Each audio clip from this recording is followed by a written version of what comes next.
সুপ্রিয় দর্শক, অডিও কলের মাধ্যমে একজন আপুর সাথে যুক্ত হয়েছি। আপনারা চাইলে তার সাথে যোগাযোগ করতে পারবেন। তবে এই জন্য স্ক্রিনে একটা নাম্বার থাকবে। বিশেষ করে আমি আবারও বলে রাখছি, স্ক্রিনে দেওয়া যে নাম্বারটা থাকবে, সেই নাম্বারে আপনারা যোগাযোগ করলে তার সাথে কথা বলতে পারবেন। আসসালামু আলাইকুম আপু। ওয়ালাইকুম সালাম। কি নাম আপু? নাম সামিয়া। সামিয়া। জি। সামিয়া আপুর বয়স কত? বয়স 18। বিয়ে হয়েছে? না ভাইয়া, বিয়ে হয়নি। আপনি খাওয়া দাওয়া করেন নাই মনে হয় দুপুরবেলা, একটু জোরে কথা বলেন। বলছি বিয়ে হয়নি ভাইয়া এখনো। এইভাবে কথা বলবেন, বিয়ে হয়নি আগে না? না, বিয়ে হলে কার এখানে আসতাম প্রতিবেদনে। এখন কেন আসছেন এই প্রতিবেদন? আইসে অনেক বিপদে পড়ে। ঘরে আম্মু আছে আর একজন ছোট ভাই আছে, যে আমার বিপদে পাশে দাঁড়াতে পারবে, সহযোগিতা করতে পারবে, তারে মনের মানুষ বানাবো ভাই। বিয়ে বসবেন? যে অবশ্যই বিয়ে বসবো, যদি মনের মতন মানুষ হয় পাশে দাঁড়ায় তো বিয়ে বসবোই।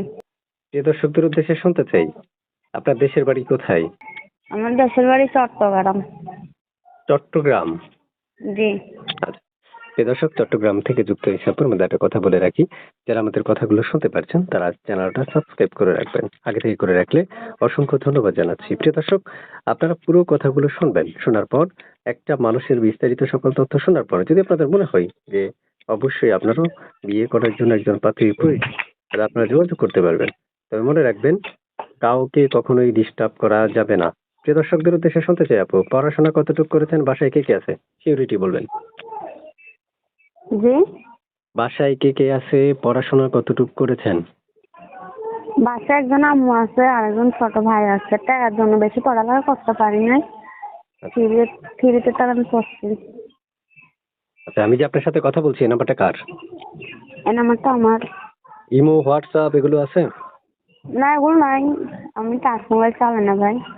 আচ্ছা, প্রিয় দর্শক শুনতে পেরেছেন, আমি বেলা শেষে চলে যাব। যাওয়ার আগে আরো কিছু তথ্য চেষ্টা করবো দেওয়ার জন্য।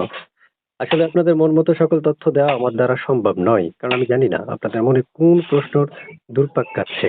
তাই আমি জানি আপনাদের যদি একান্তে কোনো তথ্যের প্রয়োজন হয়, তাহলে স্ক্রিনে দেওয়া একটা নাম্বার থাকবে, সেই নাম্বারে আপনারা যোগাযোগ করলে তার সাথে কথা বলতে পারবেন। এবং মনে রাখবেন, স্ক্রিনে দেওয়া নাম্বারে এবং মুখে যদি নাম্বারটা বলা থাকে, তাহলে সেই নাম্বারটা মিলিয়ে দিবেন। ঠিক আছে আপু, আর কিছু বলবেন আপনি? জি না, আচ্ছা। নাম্বারটা কি মুখে বলতে পারবেন না আমি স্ক্রিনে দিয়ে দিব? আপনি বলে দিন। আচ্ছা ঠিক আছে, নাম্বারটা প্রিয় দর্শকদের উদ্দেশ্যে আমি নাম্বারটা বলে দিচ্ছি। লাস্টে 932। এই নাম্বারটা হচ্ছে ওনার। এই নাম্বারে যোগাযোগ করলে আপনারা তার সাথে কথা বলতে পারবেন। তো ভালো থাকেন আপু, আল্লাহ হাফেজ। হ্যাঁ। আল্লাহ হাফেজ।